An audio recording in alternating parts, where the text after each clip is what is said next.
You see it in reality TV shows, online, and in big cities and small towns. The demand for secondhand goods is booming. There is a unique shop in Milwaukee where relics from the brew city's rich history find new purpose. Michael Schlesinger takes us to Razed and Found.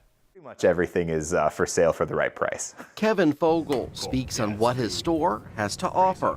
He's the operations director for Razed and Found in the Avenue's West neighborhood of Milwaukee, not far from Marquette's campus. We have thousands and thousands of items here.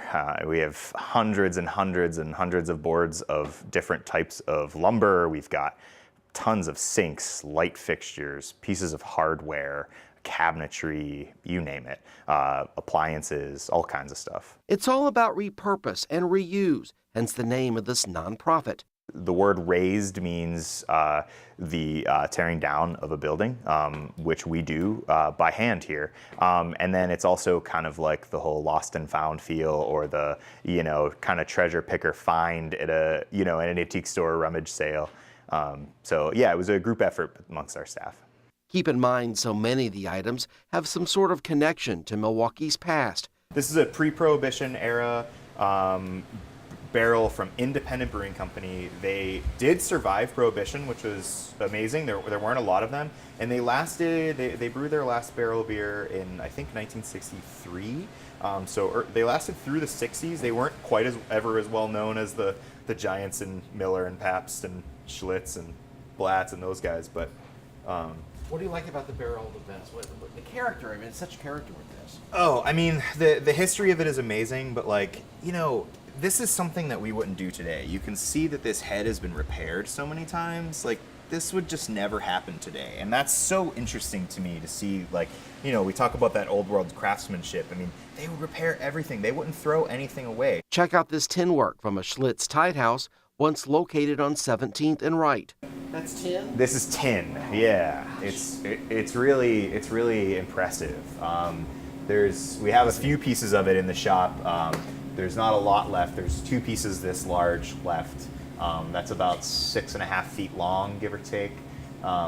It's a pretty substantial piece. I think this would look so awesome above like a bar and a new bar restaurant build out. It's really cool. And then there's one of the most valuable items, according to Fogel, in the thousands. A World's Fair gazebo ceiling from 1893 in Chicago. Everybody knows a lot about the history of Chicago as well, but there was just such a buzz about that World's Fair. But then it's also really cool to have a piece that was designed and built by somebody in Milwaukee for their business at the World's Fair. What do you look for here when you come in? What's new? Whatever grabs my fancy on that particular day.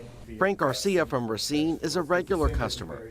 The first thing I ever bought here was something about that size, and I think I paid $1.50 for it, and now I walk out with $1,000 worth of wood flooring. Garcia is one of the many clientele passing through these doors. DIY homeowners that are, willing to tackle on their kitchen project or their finish reflooring project. We have landlords that are, trying to get a good deal on kitchen cabinets or maybe a new door that their tenant has broken. We get artists to come in and find small different pieces that they can work with. We have collectors come in that are trying to find different architectural pieces that you can't find other places, or different antiques. And then we also just have the general thrifty folk that are trying to save a buck on something that otherwise would cost them a lot more at a big box store. Razed and Found has been around in its present form for a few years now.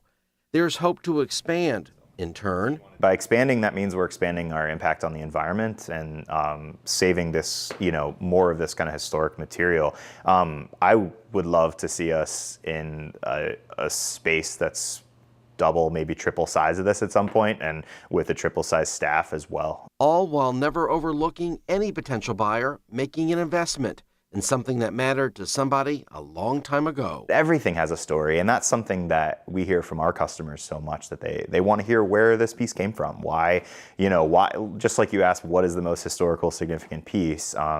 The story matters. Come on down and check us out. We're open 4 days a week to the public, and there's always something new to find for absolutely everybody here.